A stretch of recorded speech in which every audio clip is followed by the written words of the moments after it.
กราบสวัสดีสบายดีพ่อแม่พี่น้องมื้อนี้พ่อกับบาวสมายนะบาวสมายสิมารีวิวให้ FC ได้เบิ่งเนาะมื้อนี้เนาะว่าหมู่บ้านที่แฟนบ้านบาวสมายเนาะก็คืออยู่บ้านนอกเนาะพี่น้องเนาะอยู่ชนบทก็ว่าได้เนาะแต่บ่แม่นบ้านเช่าเนาะพี่น้องเป็นบ้านของตัวเองแล้วก็มีที่เป็นของตัวเองโดยเฉพาะเนาะพี่น้องเนาะนี่เนาะนี่แหละครับหมู่บ้านแบบอยู่แถวบ้านนอกเนาะก็จะประมาณนี้เนาะพี่น้องเนาะนี่เนาะแบบโบราณโบราณเนาะพี่น้องเนาะเหล้าเข้าหรือว่าเป็นสระนี่เป็นบ่อดูดเป็นได้น้ำที่ขึ้นมาใส่ปกติตามบ้านเฮือนเนาะของไผของมันเด้อพี่น้องเอ้ยเนาะบ่ได้ใส่น้ำกันเด้อพี่น้องเนาะนี่แหละครับหมู่บ้านที่ว่า FC ว่าอยากให้แอดมินก็มารีวิวให้พี่น้องได้เบิ่งได้ชมเด้อครับนี่คันผู้มีฐานะก็อาจจะมีเฮือนแบบนี้เนาะพี่น้องเนาะคนมีเงินมีค่ำก็จะสร้างบ้านแบบนี้เนาะสร้างบ้านแบบนี้กันหมู่มีผู้บ่มีฐานะก็บ้านก็จะเป็นแบบแอมพาแบบนี้เนาะพี่น้องเนาะแอมพาไม่ต้องแอมพาไม่ยังเขาเอิ้นไม่ยังไม่บ้านบาวสมัยเอิ้นไม่เหี้ยเนาะพาไม่เหี้ยไม่สลาเนาะนี่คือหมู่บ้านที่ว่าชนบทอยู่ที่บ้านนอกเนาะพี่น้องเนาะนี่ก็จะเป็นแบบนี้เนาะอยู่ตามมีป่ามีต้นไม้มีเขามีหยังเต็มไปหมดเนาะพี่น้องเนาะนี่ก็ให้พี่น้องได้เบิ่งได้ชมนํกันเนาะนี่บางบ้านก็สิมีโซล่าร์เซลล์ติดไว้เนาะพี่น้องเนาะนี่นะติดไว้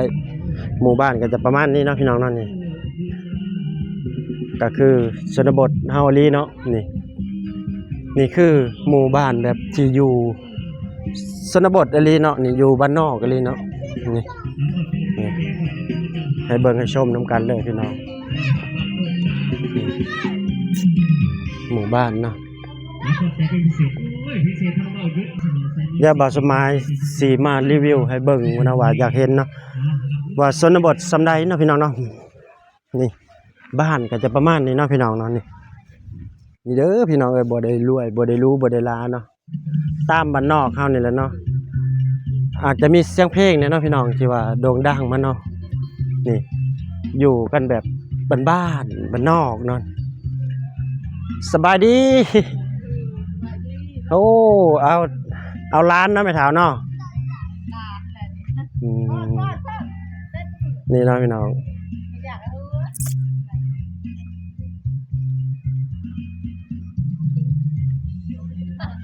สบายดีแม่ถาว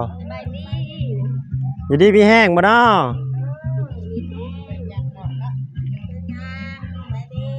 เลยนี่นะพี่น้องก็อยู่ตามแบบบ้านๆนะพี่น้องเนาะเดี๋ยวว่าสมาชิกภาพมาเบิ่งเนาะพี่น้องเนาะเบิ่งหมู่บ้านเพิ่นเนาะรอเบิ่งหมู่บ้านเพิ่นเนาะก็นี่แหละครับที่ว่า FC อยากเบิ่งอยากชมเนาะว่าบ้านอยู่บ้านนอกซำใดกันด้านซำใดเนาะพี่น้องเนาะนี่เดี๋ยวบ่าวสมาสิเลาะถ่ายให้เบิ่งเนาะพี่น้องนั่นดีธรรมชาติเนาะพี่น้องที่ว่าสมัยแบบว่าผู้เฒ่าผู้แก่เพิ่นเคยอยู่เนาะพ่อแม่เฮาเคยอยู่แต่สมัยก่อนเนาะพี่น้องบ้านก็จะบ่ได้หรูหราเนาะพี่น้องเนาะก็ประมาณนี้เนาะพี่น้องนั่นนี่ก็จะมีคนอยู่เนาะพี่น้องเนาะนี่คนที่มีก็จะสร้างบ้านสร้างเฮือนปูนเฮือนหยังนี่แหละเนาะพี่น้องนี่ก็จะประมาณนี้เนาะพี่น้องเนาะนี่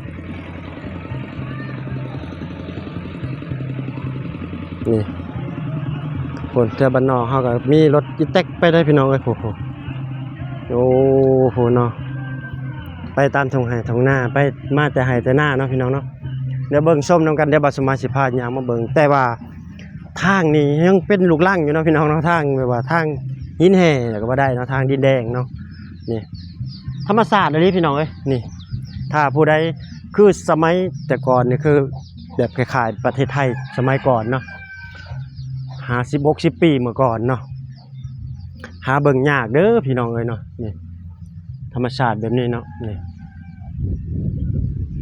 บ้านก็บ่มีหลังใหญ่เนาะพี่น้องนี่แบบ ธรรมดาเฮาเองเนาะนี่นะนี่แหละครับที่ว่า FC อยากเบิ่งอยากชมเนาะบ่าวสมหมายก็มาถ่ายให้เบิ่งถนนนำหมู่บ้านก็จะประมาณนี้นะพี่น้องนี่บ่ได้รู้บ่ได้ลาหยังดอกนี่ทางหินแห่นี่แหละพี่น้องเอ้ยนี่ทางลูกลังนี่เนาะ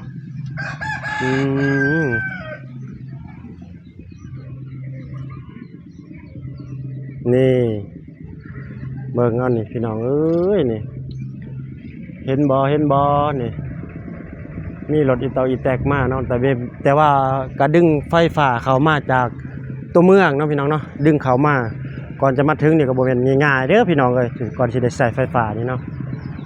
เพื่อโครงการเพิ่นสิมาฮอดเนาะนี่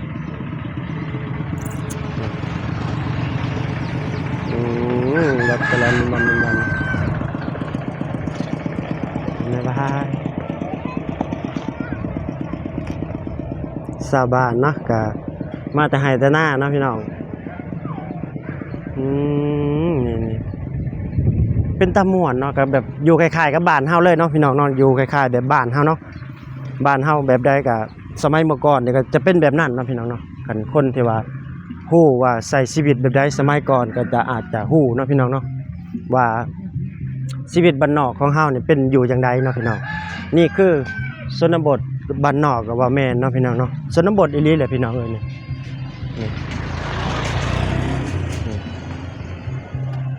บ้านโอ้หาเบิ่งยากเด้พี่น้องสมัยเดี๋ยวนี้เนาะแบบนี้นี่อันนี้ประเทศไทยเพิ่นก็จะเอิ้นว่าหมากลิ้นฟ้าเนาะพี่น้องเนาะนี่อันนั้นก็ต้นหมากน้อยหนาอันนี้ก็ฟุตซ่าเนาะพี่น้องเนาะอันนี้ก็จะเป็นแบบว่าอิหยังนี่ผักคะเนาะพี่น้องประเทศลาวเพิ่นเอิ้นผักคะเด้อพี่น้องแต่ประเทศไทยเพิ่นเอิ้นชะอมเนาะพี่น้องเนาะนี่อันนี้ประเทศไทยเอิ้นว่าหยังเนาะพี่น้องเนาะนี่แต่ประเทศลาวเพิ่นเอิ้นละมุดเนาะพี่น้องเนาะละมุดที่ว่าเป็นน้ำนุ่มเป็นหยังแบบนี้นะพี่น้องนี่ยังหาเบิ่งยากอยู่เด้อนี่พี่น้องเอ้ยนี่หาเบิ่งบ่มีเด้ชาวไทยเบิ่งยากบ่มีนี่บ้านก็จะเป็นแบบนี้เนาะพี่น้องเนาะน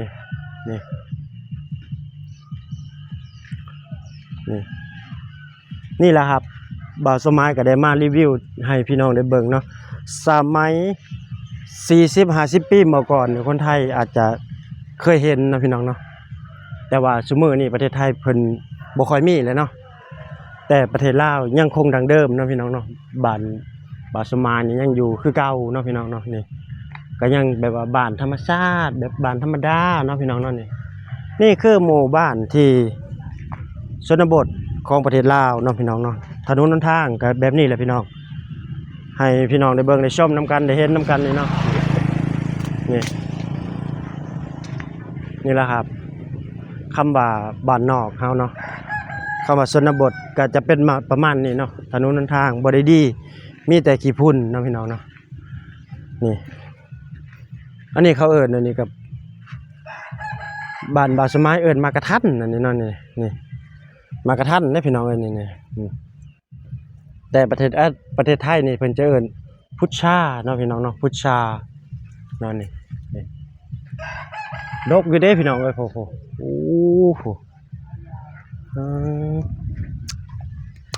เปรี้ยวต้นมะขามหวานพี่น้อง